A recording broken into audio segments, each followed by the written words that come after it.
আসসালামু আলাইকুম। ডিএসসি বাংলা টিভির পক্ষ থেকে সবাইকে স্বাগত।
জুয়েল বাইগনা নুরে আলম জুয়েল, আল্লাহ তাকে বেহেশতের একটা মাকাম দান করুক।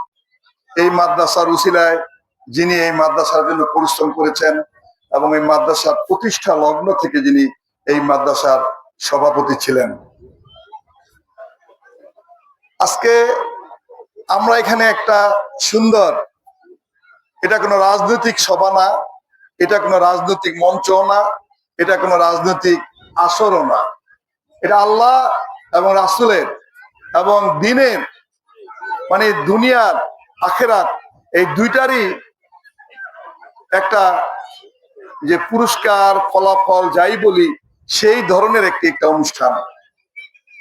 আমি বিশেষ করে অভিনন্দন জানাই কাজিরগাঁও এলাকার এই মুরব্বীদের সাথে অত্র এলাকার যারা যুবক সম্প্রদায় আছে, এই যুবক সম্প্রদায় যারা আগামী দিনে এই দেশটাকে নেতৃত্ব দিবে, এই সমাজটার পরিবর্তন ঘটাবে, আধুনিক সমাজ যারা বানাবে, সেই সমস্ত যুবক সম্প্রদায়কে যারা অতীত দিনে আমাদের মুরব্বীরা যা পারে নাই, আজকের এই যুবক সম্প্রদায় তা পারছে এবং করিয়ে দেখাচ্ছে।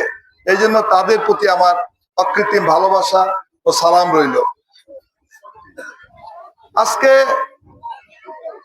আমি শুধু একটি কথা বলতে চাই যে বাংলাদেশটা এগিয়ে যাচ্ছে, গোটা সমাজটা এগিয়ে যাচ্ছে। আজকে আমাদের শিক্ষার প্রসার ঘটছে।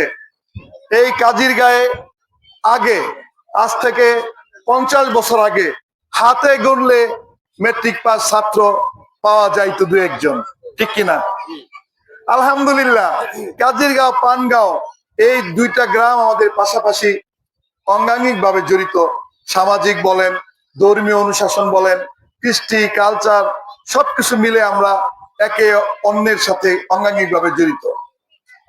আজকে এই কাজিরগাঁয়ের যারা এই সমাজটাকে পরিবর্তন করতে চাচ্ছে, এই দেশটাকে উন্নতির শিখরে নিয়ে যেতে চাচ্ছে, তাদের প্রতি আমার অকৃত্রিম ভালোবাসা। এই জন্য যে আজকে কাজিরগাঁও এলাকায় অনেক শিক্ষিত লোক, এই কাজিরগাঁও এলাকায় এতদ অঞ্চলের মধ্যে সর্ববৃহৎ এলাকা, যারা শুধু কাজিরগাঁও নয় বাংলাদেশের জাতীয়ভাবে ভূমিকা রাখছে।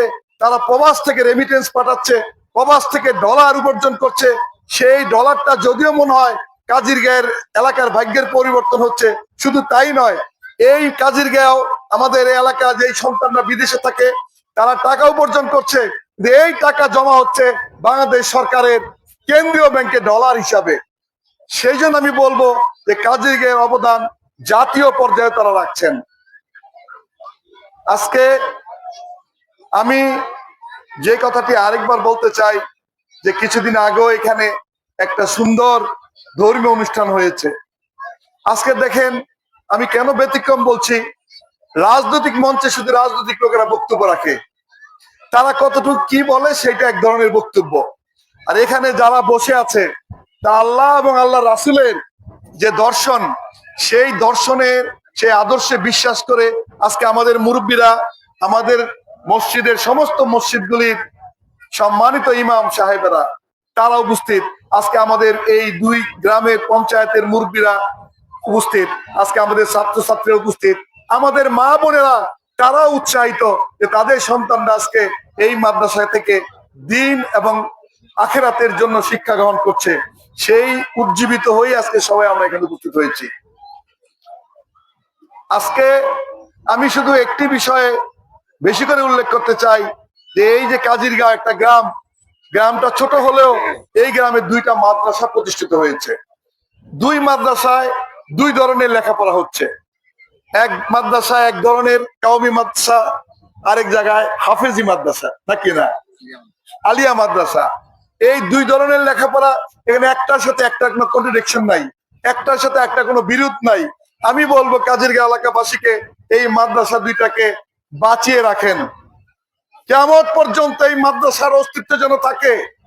আমরা চলে যাব, আমাদের মুরব্বীরা আজকে অনেকে চলে গেছে, কিন্তু এই মাদ্রাসাগুলি যেন থাকে। তার জন্য এই যুব সম্প্রদায়কে আগামী দিনে আরো অগ্রণী ভূমিকা পালন করতে হবে। একদিন এখানে আমি আজকে দাঁড়িয়ে, আগে অনেকে কথা বলছে, অনেকে আজকে নাই। একদিন হয়তো আমিও থাকবো না, আজকে কথা বলছি, হয়তো আগামীতে আমিও থাকবো না। এই জন্য যুব সম্প্রদায়কে সবচেয়ে বেশি এগিয়ে আসতে হবে। আজকে আমাদের মাঝে এই কাজিরগাঁয়ের অনেক মুরব্বী চলে গেছেন, অনেক মুরব্বীরা চলে গেছেন, আমি নাম বলে শেষ করতে পারবো না, অনেকেই নাই। অল্প দিনের মধ্যে অনেক মুরব্বী, অনেক তরুণও চলে গেছে, যুবক সম্প্রদায় চলে গেছে, কিন্তু কার কখন ডাক আসে কেউ বলতে পারবো না। আজকে আমরা শুধু এই জন্য বলি যে হুজুররা আমাদের কোরআন সম্বন্ধে, অনেকে আমরা কোরআন নিয়ে গবেষণা করি না। আমরা কি করি, অযথা যে সমস্ত জিনিসগুলি সমাজে বিশৃঙ্খলা লাগে, সেই সমস্ত ধর্মীয় যেগুলি নফলেরও নিচে, সেগুলি নিয়ে আমরা তর্ক বিতর্ক করি চায়ের আসরে। আসলে আমরা একটু সময় পাইলে, কোরআনটা এখন বাংলায় আছে, সেই বাংলার অর্থগুলি সবাই যদি পাঠ করি, আর যেই পাঠের অংশটা আমরা বুঝবো না, সেটা হুজুরদের কাছে আমরা ব্যাখ্যা চাবো, ঠিক কিনা? ব্যাখ্যা চাইলে পরে হুজুররা আমাদের ব্যাখ্যা দিবে, কারণ তারা ইমাম, কারণ তাদের ব্যাখ্যাটা আমরা সুন্দর মতো বুঝতে পারবো। আজকে কোরআনের শিক্ষা বাংলাদেশের প্রতিটা মুসলমানদের ঘরে ঘরে বেশি করে দরকার। শুধুমাত্র আরবিতে কোরআন, রমজান মাস আসতে কোরআন পড়লে চলবে না। এই কোরআনকে বাংলায় অর্থ এবং তর্জমা সহ পড়তে পারলে আমাদের জীবন এই দুনিয়ায় যেমন শান্তির হবে, পরকালে মরার পরও ইনশাআল্লাহ শান্তির হবে বলে আমি বিশ্বাস করি। আমরা জানি এই বিগত এক সপ্তাহ 10 দিনের মধ্যে আমাদের এই অঞ্চলের প্রায় 8-10 জন লোক চলে গেল। আমার জানা মতে 10 দিনের মধ্যে 8-10 জন লোক চলে গেল। তারা কেউ আসবে না। এই গত বুধবার, এই বুধবার, এই মাঝখানে আমাদের এলাকার মাওলা বক্স ব্যাপারে 2 ছেলে, হাবিবুর রহমান সাহেব, ফয়েজুর রহমান সাহেব, 2 জন চলে গেলেন। আমাদের এলাকার আমার ভাই মোতালিব সাহেব চলে গেল, জুয়েল চলে গেল, ওই কি বলে শাহজাহান সাহেব চলে গেল। এরকম খালি যাইতে আছে। একদিন হয়তো আমিও চলে যাব, আপনিও চলে যাবেন। অতএব এই চলে যাওয়ার মাঝখানে সমাজের জন্য, মানুষের জন্য, সর্বোপরি আল্লাহর জন্য আমাদের কাজ করে যেতে হবে। আমাদের ইনসাফ প্রতিষ্ঠা করতে হবে, ন্যায় সঙ্গত যেটা, এটা প্রতিষ্ঠা করতে হবে। অন্যায় ভুলে যেতে হবে, অন্যায়ের বিরুদ্ধাচরণ করতে হবে, অসত্য এবং অসুন্দরের বিরুদ্ধে থাকতে হবে। একটি কথা আমি বলতে চাই, আমার যেহেতু ভাইয়েরা অনেকে বক্তব্য দেন নাই, কারণ আমাদের যেহেতু নির্বাচন সামনে, অনেকগুলি অনুষ্ঠানই, গুরুত্বপূর্ণ অনুষ্ঠানই আজকে আছে। আমাদের ডাকছে 11টায়, যেহেতু এই অনুষ্ঠানটা আগে দেওয়া, ওই অনুষ্ঠান সম্বন্ধে আমরা জানতাম না, আজকে জানাইছে, কিন্তু ওখানেও যাওয়া আমার দায়িত্ব। সেই জন্য আমি মাপ চেয়ে নিচ্ছি। এই অঞ্চলের অনেকেই বক্তব্য দিতে পারে নাই, আমাদের হুজুররা অনেকে বক্তব্য আমার শোনার খুব ইচ্ছা ছিল। আজকে হুজুরদের কাছে বিশেষ করে আমি ক্ষমা চেয়ে নিচ্ছি যে আজকে সময় সংকীর্ণতার জন্য এই আয়োজক যারা আছেন আমাকে সরাসরি বক্তব্য দিয়েছেন। আজকে আমি আবারও আমার ব্যর্থহীন ভাবে বলে যেতে চাই, মহান রাব্বুল আলামিন আমাকে যতদিন সুস্থ রাখে, আমি কোনো রাজনীতি বুঝি না, আমি কোনো শক্তির বাড়াই বুঝি না, আমি কোনো নিজের অহংকার বুঝি না। এই ধর্মীয় অনুশাসন, আল্লাহর দিন, আল্লাহর এই দিনই প্রতিষ্ঠানগুলি যতদিন এই পৃথিবীতে থাকে, আল্লাহ যদি আমাকে বাঁচিয়ে রাখে, আমার জীবনের সাধ্য অনুযায়ী যতটুকু পরিমাণ সহযোগিতা ইনশাল্লাহ আমি করে যাচ্ছি এবং করে যাব। তবে আমি আপনাদের কাছে দোয়া চাই, আমি আপনাদের কাছে আবারও দোয়া চাই, আল্লাহ যেন আমাকে লোভের বশবর্তী হয়ে অন্যায় এবং অসুন্দর এবং ধর্মীয় অনুশাসনে যেটা অবিচার, পাপাচার, এ থেকে আল্লাহ আমাকে বাঁচিয়ে রাখে। তবেই আমি সমাজে ভূমিকা রাখতে পারবো। কারণ নেগেটিভ কোন সাইড যদি আমার জীবনে আমি অর্জন করে ফেলি, তাহলে সমাজে আমার কোনো ভূমিকা আমি রাখতে পারবো না। এটার জন্য আমি দোয়া চাই। শয়তান মানুষকে সারাক্ষণই প্ররোচনা করে খারাপ দিকে প্রবাহিত করার জন্য। যাই হোক, আজকে আর আমি বক্তব্য দিব না। আমি শুধু এখানে পিছে দাঁড়িয়ে আছে, রাহাত একটু পিছে, এখানে যারা দাঁড়িয়ে আছে, আমি ছাত্র ছাত্রীদের সাথে 1 মিনিট কথা বলবো। এই যে হুজুর, আপনি একটু ছাত্র ছাত্রী যারা আছে তাদের সাথে কথা বলবো। আসসালামু আলাইকুম ওয়া রাহমাতুল্লাহ।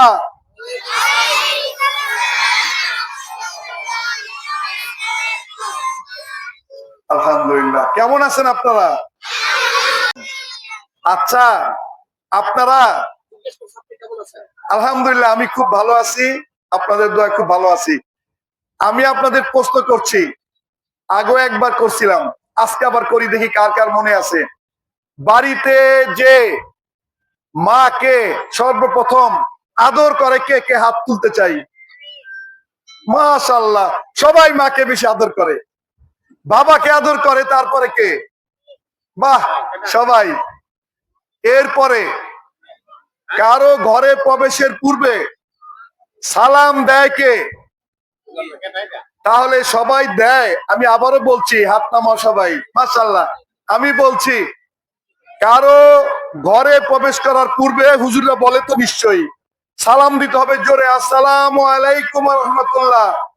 যদি ওই ঘর থেকে উত্তর না আসে, ওই ঘরে প্রবেশ করা যাবে না। যাবে? যাবে না। কারণ ওই ঘরে প্রবেশ করা যাবে না। কারণ এই জন্য প্রবেশ করা যাবে না, ওই ঘর থেকে যদি কোনো টেলিফোন হারানো যায়, একটা পুতুল হারানো যায়, একটা জরুরি খেলনা হারানো যায়, তাহলে ওই ঘরের মানুষ বলবে, সন্দেহ করবে যে ওই অমুক লোকটা আসছিল, যদি খালি ঘর থাকে, ঠিক কিনা? আর সালাম দিলে ওই ঘরে লোক আসে, প্রবেশ করা যাবে।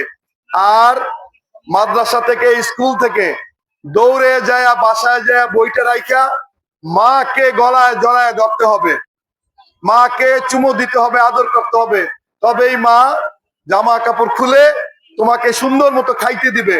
মা পরের দিন আবার স্কুলে আসার জন্য, মাদ্রাসা আসার জন্য তোমার সুন্দর জামা পরাই দিবে, তোমাকে খাওয়াই দিবে, তোমাকে টিফিন দিবে, ঠিক কিনা? ঠিক।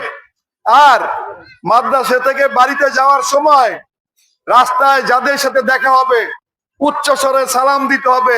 কিভাবে সালাম দিতে হবে? আসসালামু আলাইকুম ওয়া রাহমাতুল্লাহ। ঠিক। এইটা বললে আল্লাহ খুশি হবে, তোমাদের উপর রহমত বর্ষণ হবে ওই লোকটা উত্তর দিলে। পাশাপাশি ওই লোকটা বলবে, এই ছেলেটা কোন মাদ্রাসার ছেলে, এই মেয়েটা কোন মাদ্রাসার ছেলে, মেয়ে। তখন বলবে যে কাজিরগাঁও জামিয়া মাদিনাতুল উলুম নুরানি মাদ্রাসার স্টুডেন্ট।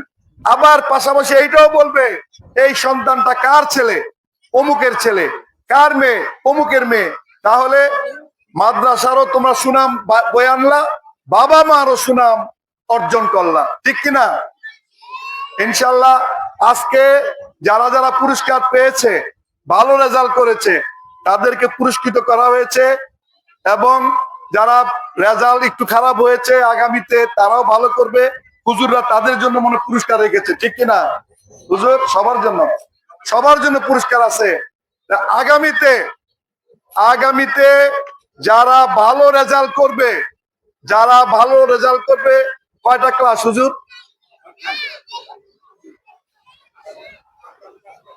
ক্লাস করা 3টা, 5টা শ্রেণী।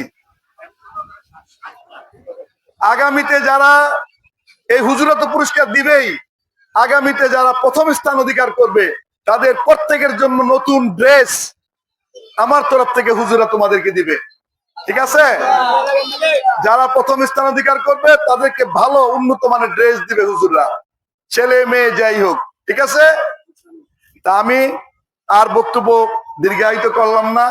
ইনশাল্লাহ এই মাদ্রাসার যত সমস্যা থাকুক, মহান রাব্বুল আলামিনের ইচ্ছায় নিশ্চয়ই পর্যায়ক্রমে এই সমস্যাগুলি সমাধান হবে।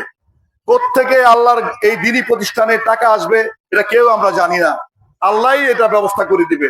আমরা পরবর্তীতে আলোচনা সাপেক্ষে যত সমস্যা থাকুক, একবারে হয়তো সব সমস্যার সমাধান হবে না, ইনশাআল্লাহ দ্রুততম সময়ে এই সমস্যার সমাধান আস্তে আস্তে হয়ে যাবে। আর আমি আগেও বলেছি, এই মাদ্রাসার আঙ্গিনার সাথে যে এই জায়গাটুকু বসুন্ধরা গ্রুপ থাকুক, কোন ব্যক্তি মালিকানায় থাকুক, এই জাতীয় নির্বাচনের পরে ইনশাআল্লাহ আমরা সবাই বসে আলোচনা করে এটা যাতে এই মাদ্রাসা এবং কাজিরগাঁও জনসাধারণের জন্য এটা ঈদগাহ নামাজের ব্যবস্থা হয়, সেই ব্যবস্থা আমরা করব ইনশাআল্লাহ। যদি কোম্পানির থাকে তাহলে তার কাছ থেকে আমরা ইনশাআল্লাহ শতভাগ বিশ্বাস করি বসুন্ধরা গ্রুপ থেকে আনতে আমাদের সহজ। আর যদি কোনো ব্যক্তি মালিকানায় থেকে থাকে, তার জন্য যদি তাকে কোনো ক্ষতিপূরণও দিতে হয়, আমরা সবাই মিলে এখানে যারা বসে আছি কি সবাই সহযোগিতা করে আনতে পারবো না? আপনারা সহযোগিতা করলে আপনাদের সাথে আমি ইনশাআল্লাহ থাকবো। আপনারা সহযোগিতা 10 জনে যা করবেন ইনশাআল্লাহ আমি আপনাদের সাথে একজনে তা করবো। আপনাদের পাশে থাকতে চাই, মৃত্যুর আগ পর্যন্ত ভালো কাজ করে যেতে চাই। আবারও সবার কাছে আমি একটা বিষয় ক্ষমা চাই। আমি প্রায় জায়গায় আমি এখন ক্ষমা চাচ্ছি। কেন? কারণ মরে গেলে পরে জানাজায় দাঁড়িয়ে বলবে তাকে ক্ষমা করে দিয়েন, এটা আমার ভালো লাগছে না।